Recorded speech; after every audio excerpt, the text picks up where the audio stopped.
Welcome to our channel. Today we how to optimize language journals with Evernote step by step clearly. Open Evernote on your device. Create a new note titled Language Journal. Choose a relevant notebook for your language journal. Begin by setting the date at the top of the note. Write a brief summary of what you learned today.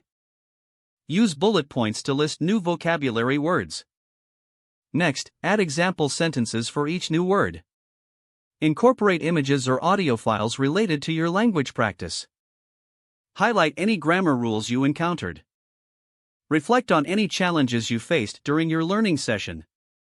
Set specific goals for your next study session. Organize your notes using tags for easy retrieval.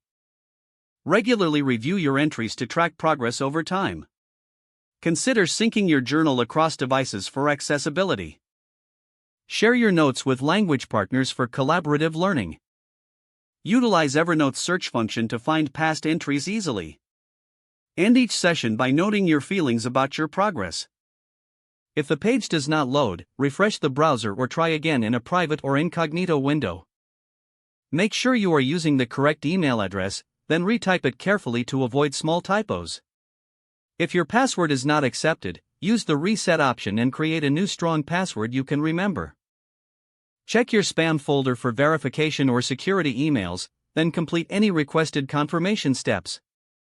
Enable two-factor authentication if available to improve account security and reduce unauthorized access risk.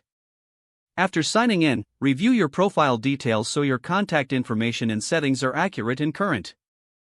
If you see an error message, note it down and try again after restarting your device and internet connection.